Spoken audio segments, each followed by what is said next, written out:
नमस्कार दोस्तों, स्वागत है आपका अपने चैनल हिंदू पर टीवी पर। दोस्तों, आज हम आपको वैशाख महात्म्य का 11वां व 12वां अध्याय सुनाने जा रहे हैं।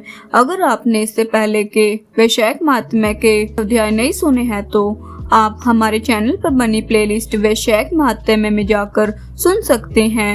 वीडियो को शुरू करने से पहले वीडियो को लाइक करें और चैनल को सब्सक्राइब करें। वैशाख महात्म्य का 11वां अध्याय। तदंतर राजा मैथिल पूछने लगा, हे महाराज, वैशाख के जो धर्म आपने वर्णन किए हैं वह बड़े सुलभ है और उनसे विष्णु भगवान प्रसन्न होकर तत्काल अर्थ, धर्म, काम, मोक्ष प्रदान करते हैं। ऐसे वेद विहित धर्म संसार में ज्ञात नहीं है। यह क्या बात है, मुझसे कहिए। शुद्धदेव बोले, हे राजन, वैशाख मास के कर्तव्य धर्म प्रख्यात क्यों नहीं है और अन्य धर्मों की संसार में ख्याति क्यों है? संसार में पुत्र, पौत्र तथा धन संपत्ति, सांसारिक भोगों के चाहने वाले मनुष्य बहुत है। इसलिए राजस और तामस धर्म संसार में प्रख्यात है और जो इच्छा रहित सात्विक धर्म सुख प्राप्ति कर विष्णु भगवान को प्रसन्न करने वाले हैं वह पृथ्वी पर छिपाने योग्य है। इसका कारण बताता हूँ, सुनो। इक्ष्वाकु के कुल का भूषण काशीपुरी में नृग का पुत्र सार्वभौम राजा बड़ा यशस्वी कीर्तिमान नाम का हुआ। यह जितेंद्रिय, क्रोध को जीतने वाला, ब्राह्मणीय और राजाओं में उत्तम था। एक दिन वह अखेट करता हुआ जा रहा था तो मार्ग में मुनि वशिष्ठ जी के शिष्यों को देखा जो कहीं प्याऊ लगा रहे हैं, कहीं छाया मंडप बनवा रहे हैं, कहीं वापी निर्मल करवा रहे हैं, कहीं बैठे हुए मनुष्य के पंखों से पवन कर रहे हैं, कहीं सुगंधित फूलों को दे रहे हैं, मध्याह्न के समय छत्री दान कर रहे हैं, कहीं तांबुल दे रहे हैं, कहीं नेत्रों में कपूर लगा रहे हैं। यह देखकर राजा ने पूछा कि तुम कौन हो और ये क्या कर रहे हो? वे बोले, हम वैशाख में कर्तव्य धर्मों को गुरु वशिष्ठ जी की आज्ञा से कर रहे हैं, जिनके करने से धर्म, अर्थ, काम और मोक्ष मिलती है और विशेष फल तुम गुरु जी से जाकर पूछो। यह सब सुन राजा वहीं से तत्काल चल दिया और वशिष्ठ जी के आश्रम में पहुंचा। राजा गुरु वशिष्ठ जी को प्रणाम कर और वहां बैठकर कहने लगा कि हे मुनीश्वर, मैंने मार्ग में आपके शिष्य को शुभ कर्मों को करते देख उनसे पूछा कि यह क्या और क्यों, किस फल के निमित्त कर रहे हो। तब उन्होंने मुझे आपके पास भेजा है और कहा है मैं बताने का अवकाश नहीं है, गुरु जी के पास जाओ। इसलिए मैं आपके पास आया हूँ कि आपसे इन धर्मों को सुनूं। वशिष्ठ जी प्रसन्न हो कहने लगे, हे राजन, वैशाख मास में प्रातः काल स्नान कर विष्णु भगवान का विधि पूर्वक प्रेम से पूजन कर दान करे और ब्राह्मणों की सेवा करे। ऐसा करने से जगन्नाथ भगवान प्रसन्न होते हैं। इसलिए तुम अपने राज्य में भी जहाँ जो कोई वैशाख धर्मों को ना करे उसे दंड दो। इस प्रकार वशिष्ठ जी से वैशाखो उक्त सब धर्म सुन भक्ति पूर्वक उनकी पूजा कर अपने घर चला आया और सभी धर्म कर देव निरंजन केशव भगवान में बड़ी प्रीति करने लगा। हाथी पर ढोल रखवाकर अपने राज्य में मुनादी करा दी कि 8 वर्ष से 80 वर्ष के वृद्ध पिता, पुत्र, भार्या या इष्ट मित्र कोई भी हो जो मेष की संक्रांति में सूर्योदय से पहले स्नान नहीं करेगा और वैश्य उक्त धर्मों का पालन नहीं करेगा, उसको चोर के समान दंड दे देश से निकाल दूंगा। गांव-गांव में धर्मोपदेशक ब्राह्मण नियुक्त कर दिए और धर्महीनों को दंड देने के लिए 10-10 सवार नियुक्त कर दिए। इस प्रकार इस चक्रवर्ती राजा के राज्य शासन से यह धर्म वृक्ष सब देशों में विस्तार पूर्वक फैल गया। जो मनुष्य परमात्मा से भी इस राजा के नगरों में मर जाते थे उनको निसंदेह विष्णु लोक प्राप्त होता था और यमलोक नहीं जाते थे, जिससे चित्रगुप्त को लिखने के लिए कुछ काम न रहा। सभी पापी लोगों से नरक खाली हो गया। तब नारद जी धर्मराज के पास जाकर बोले, हे राजन, नरक में पहले जैसा हाहाकार शब्द अब सुनाई नहीं देते। खोटे कर्म करने वाले माया और दम से बड़े हुए पापी मनुष्य हमारे लोक में क्यों नहीं आते और चित्रगुप्त भी हाथ पर हाथ धरे बैठे हैं, इसका क्या कारण है? धर्मराज बोले, हे नारद, आजकल पृथ्वी का राजा ऋषिकेश पुराण पुरुषोत्तम का बड़ा भक्त है। उसने अपने देश भर में मुनादी करा दी कि सब छोटे बड़े बूढ़े मेष की संक्रांति में वैशाख मास के धर्म का पालन करें। उल्लंघन करने पर धन के भागी होंगे, जिसके भय से वहां की प्रजा के लोग वैशाख के धर्मों का पालन करते हैं। इस कारण उनका मेरे लोक में आने का मार्ग बंद हो गया है और सब ब्रह्मा इत्यादि पापों से छूटकर सीधे विष्णु पद को प्राप्त होते हैं। इसलिए मैं उस महाबली से युद्ध कर उसे मारूंगा। यदि वह मुझसे न मरेगा तो मैं ब्रह्मा के पास जा उनसे सब निवेदन कर स्वस्थ हो जाऊंगा। इस प्रकार नारद जी से सलाह कर मृत्यु, रोग, जरा आदि सेवकों तथा 50 कोटि यमदूतों को ले स्वयं यमराज दंत उठा भैंसा पर चढ़ पृथ्वी पर आए और शीघ्र ही उस राजा की पुरी को घेर महाशंखनाद करने लगे। जब राजा ने यह सुना कि यम ने यह पुरी घेरी है, तब अत्यंत क्रोध कर अपनी सब सेना सजा नगर से बाहर आया। दोनों में घोर युद्ध हुआ। राजा ने यम की सारी सेना आदि को जीत कर क्षण भर में भगा दिया, जिससे क्रोध कर यमराज ने अपने अनेकों बाण चलाए और ढाल तलवार उठा राजा को मारने आया।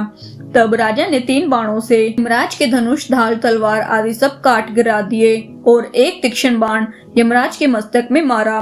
तब यम ने क्रोध कर अपना दंड उठाया और उसको ब्रह्मास्त्र से अभिमंत्रित कर राजा के ऊपर छोड़ दिया। यह देख विष्णु भगवान ने अपने भक्त की रक्षा के लिए सुदर्शन चक्र छोड़ा, जो रण में आ ब्रह्मास्त्र का निवारण कर यम को मारने को उद्यत हुआ। तब राजा सुदर्शन चक्र को नमस्कार कर स्तुति करने लगे कि इस यम की रक्षा करिए। तब सुदर्शन चक्र राजा की स्तुति करने पर बैंकुट को चला गया और यम बहुत उदास हो ब्रह्मा जी के पास आया और जहाँ लोकपाल और दिक्पाल बैठे उपासना कर रहे थे, ने देखा चारों इतिहास पुराण शरीर धारण कर खड़े हैं। नदी, सरोवर मूर्तिमान विराजमान है, पीपल आदि सभी वृक्ष खड़े हैं। वापी, कुआं, तालाब और पर्वत सब मूर्तिमान है। दिन, रात, पक्ष, मास, कला, काष्ठा, निमेष, ऋतु, अयन, युग, संकल्प, विकल्प, निमेष, उन्मेष, ऋष, योग, करण, पूर्णिमा, अमावस्या, सुख, दुख, भय, लाभ, अलाभ, जय, अजय, सतोगुण, रजोगुण, तमोगुण, शांत, मूड, अतिपौर, प्राकृतिक विकार, कफ, वात, चित्त आदि सब चराचर मूर्तिवान सेवा में खड़े हैं। उनके बीच में यमराज सेवकों सहित लज्जावान हो मुख मलिन कटे वृक्ष की भांति जा गिरा और त्राही त्राही पुकारने लगा। इसको देख सभी आपस में अचरज से कहने लगे कि यम के आने का क्या कारण है। जिस यम को काम से क्षण भर में भी आकाश नहीं मिलता है, जिसके वस्त्र फट रहे हैं, चित्रगुप्त भी इसके पीछे पीछे ही आया है। यमराज कहने लगा, हे कमलासन, मेरी प्रतिष्ठा भंग हो गई, मुझे खूब पीटा है, मेरे वस्त्र आदि छीन लिए हैं, आपके होते हुए मेरी यह दुर्गति हुई। यह सुन सभा में बड़ा भारी कोलाहल हुआ। तब पवन ने ब्रह्मा की सलाह से सबकी वाणी रोक दी और यम को वहां से उठाया और आसन पर बिठा पूछने लगे कि यह दुर्गति तुम्हारी किसने की है। तू केश केतु जो सबके पिता है, उनके सामने अपना सब वृतांत कह, वह तुम्हारे हृदयस्थ दुख को दूर करेंगे। तब पवन के कहने पर यमराज केश केतु के पुत्र के मुख की ओर देख बड़े दीन स्वर और गदगद वाणी से सत्य सत्य बताने लगा। इस प्रकार वैशाख महात्म्य का 11वां अध्याय समाप्त हुआ। जय विष्णु भगवान की। वैशाख महात्म्य का 12वां अध्याय। यम बोला, हे शंभो ब्राह्मण, मेरी बात सुनो, मेरा लोप हो गया है, मेरे मरने से भी अपने पद के खंडन को अधिक मानता हूँ। हे कमलासन, आपने स्वामी के यहाँ रहकर उसके नियुक्त किए हुए कार्य को जो नहीं करता वह धून बन जाता है। जो बिना कार्य खाता है तिर्यक योनि में जा 300 कल्प तक नरक भोगता है। जो निष्प्रय होकर अपने स्वामी का काम पूरा नहीं करता वह घोर नरक भोग कर कोआ की योनि पाता है। जो अपने कार्य में तत्पर रहकर स्वामी के कार्य को बिगाड़ देता है वह 300 कल्प तक चूहे की योनि पाता है। जो कार्य करने के सामर्थ्य होने पर भी घर रह जाता है वह बिल्ली की योनि पाता है।